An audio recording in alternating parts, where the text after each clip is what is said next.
লাফিয়ে বাড়ছে করোনা সংক্রমণ, বাড়ছে মৃত্যুর সংখ্যা। করোনা রোগীর মৃতদেহ নিয়ে হয়রানির শিকার তার পরিবার। এই কারণে ফিরাদ হাকিমের নেতৃত্বে রক্সি সিনেমা হলে করোনা সতর্কতামূলক একটি অনুষ্ঠানের আয়োজন করা হয়। তিনি সকল কোঅর্ডিনেটরদের দায়িত্ব দিয়েছেন এলাকায় অটো করে সচেতনতামূলক বার্তা মানুষের মধ্যে ছড়িয়ে দিতে, এমনকি রোগীর সৎকার করার জন্য অ্যাম্বুলেন্স পরিষেবার ব্যবস্থাও রাখতে বলেছেন। এই অনুষ্ঠানে উপস্থিত ছিলেন 135 ওয়ার্ডের কোঅর্ডিনেটর আক্তারি শাহজাদা, ওয়ার্ড প্রেসিডেন্ট ববি শাহজাদা। দেখছি যে দেহ বিভিন্ন সমস্যার জন্য একটা হচ্ছে আরটিপিসিআর টেস্ট হয়েছে, সে আরটিপিসিআর টেস্ট হয়েছে, ওদের আরটিপিসিআর রিপোর্ট আসেনি, তাই ওটা কোভিড কি নন কোভিড একটা সংশয়ের মধ্যে দেহ পড়ে থাকে। আরেকটা কারণে দেহ পড়ে থাকে, ডেথ সার্টিফিকেট কেউ দিতে চায় না, কী কারণে মৃত্যু হয়েছে কেউ দিতে চায় না। নিয়ম অনুযায়ী যদি কোনো কারণ না থাকে তাহলে সেটা পোস্টমর্টম করতে হবে। এইসব অনেকগুলো আইনও জটিলতাতে পড়ে থাকে। তাই ক্যালকাটা কর্পোরেশন ঠিক করে যে সব কোঅর্ডিনেটর এবং সব থানাকে আমরা নম্বর দিয়ে দেবো, দেহ পড়ে থাকবে না, দেহ তুলে নেব। যদি ডেথ সার্টিফিকেট দিতে পারে তাহলে আমরা ক্রিমিনেশন করে নেব, আর নন কোভিড হলে তো নিয়ে লোক চলে যাবে। আর না হলে আমরা ধাপাই যে হিন্দু বেরিয়াল গ্রাউন্ড, ওখানে কয়েকটা মর্চারি রেখে দিয়েছি, সেই মর্চারিগুলোতে দেহ থাকবে। আরটিপিসিআর রিপোর্ট আসলে ভালো, যদি অন্য নিয়ে আসে, ডেথ সার্টিফিকেট নিয়ে আসে তাহলে ভালো, আর না হলে আবার সেখান দিয়ে আমরা পিএমএ পাঠিয়ে দিয়ে ওটাকে ক্লিয়ার করব। কিন্তু পাড়ার মধ্যে বা রাস্তাঘাটে বা বাড়িতে দেহ রাখা যাবে না। গাড়ি যায়, এইটার ক্রাইসিস হয় যে ডিসিশন মেকিং থাকে না। এখন আমি এসে গেছি ডিসিশন মেকার, যখনই অসুবিধা হবে আমরা থানায় দিয়ে দিচ্ছি, কোঅর্ডিনেটরদের দিয়ে দিচ্ছি, তারা সাথে খবর দেবে।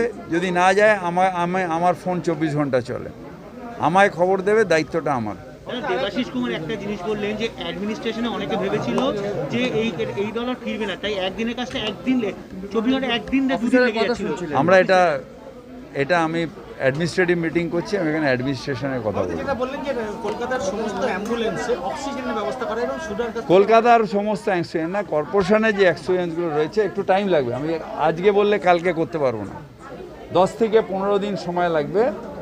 সব অ্যাম্বুলেন্সে আমরা অ্যাম্বুলেন্স সিলিন্ডারের ব্যবস্থা করব, অক্সিজেন সিলিন্ডারের ব্যবস্থা করব। দ্বিতীয়ত আমাদের কিছু ওই প্রতিদিন বা বিভিন্ন জায়গায় কিছু আমরা ওই অক্সিজেন তো রাখছি, প্লাস কিছু কনসেন্ট্রেটর আমাদের কাছে এসে গেছে ফিলিপসের, সেই কনসেন্ট্রেটর দিয়ে দেবো যেখানে টেম্পোরারি অক্সিজেন মানুষকে দেওয়া যেতে পারে।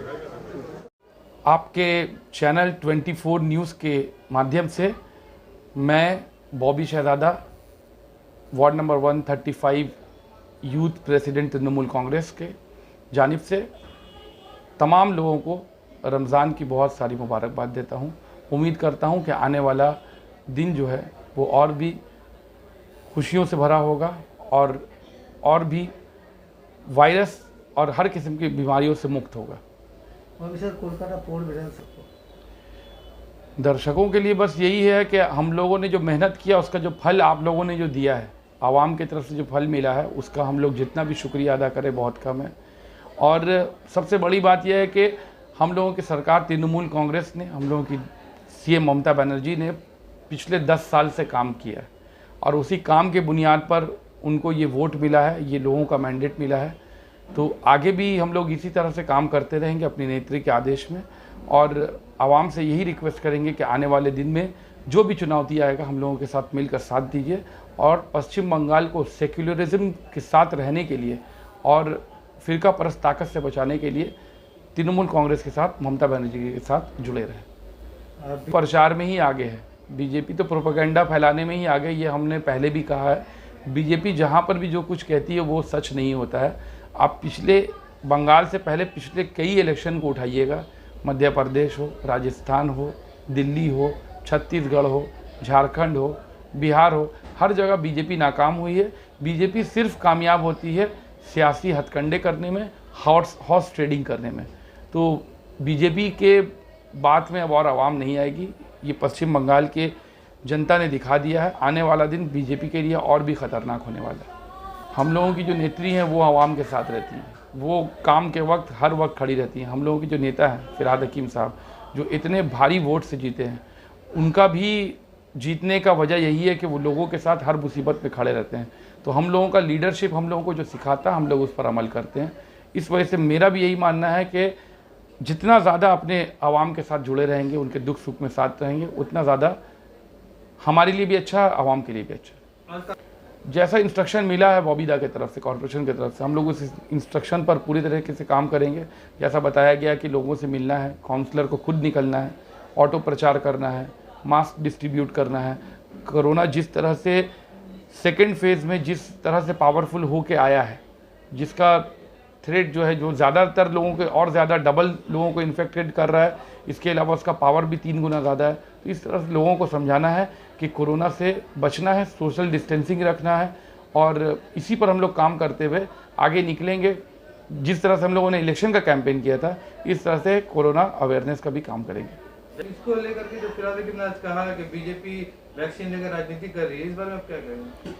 देखिए, बीजेपी के बारे में तो कुछ छुपा हुआ नहीं। बीजेपी हर वो एक पॉइंट को, हर एक वो क्या कहते हैं, दुखती रग को लेकर बीजेपी एक पॉलिसी, गंदा सियासत करने की कोशिश करती है। तो जिस तरह से बीजेपी को अपने मुंह का खाना पड़ा है अभी पिछले दिनों पश्चिम बंगाल में, तो बीजेपी जो हथकंडा कर रही है वैक्सीन को लेकर, जिस तरह से आज बॉबीदा ने बताया कि वैक्सीनेशन को लेकर बीजेपी प्रॉब्लम क्रिएट कर रही है, तो जब हम लोगों की दीदी जो इंस्ट्रक्शन देंगी, दीदी का जैसा इंस्ट्रक्शन है कि अगर हम लोगों को वैक्सीनेशन के लिए अगर सेंटर नहीं मिलता है तो हम लोग इसके लिए आंदोलन पर उतरेंगे। तो जैसा इंस्ट्रक्शन पार्टी का होगा, हम लोग उस पर अमल करेंगे। मैंने पहले भी कहा है, अभी भी कह रहा हूँ कि सोशल डिस्टेंसिंग को बरकरार रखिए, मास्क पहनिए, साथ ही जितना कम हो घर से निकलने की ज़रूरत, बहुत ख़ास ज़रूरत हो तो घर से निकलें। कुछ दिनों की ही बात है, थोड़ा सा अगर हम लोग कुछ सेफ्टी के लिए कुछ कदम उठा लेंगे तो आगे जाके हम लोगों के लिए नुकसान कम होगा और हम लोग इस कोरोना जैसी बीमारी से बच सकेंगे। तो लोगों को यही रिक्वेस्ट करते हैं कि जैसे फेज़ 1 में हम लोगों ने कोरोना के इंस्ट्रक्शन को फॉलो किया था, फेज़ 2 में भी उस तरह से हम लोग फॉलो करेंगे। News 24 कोलकाता।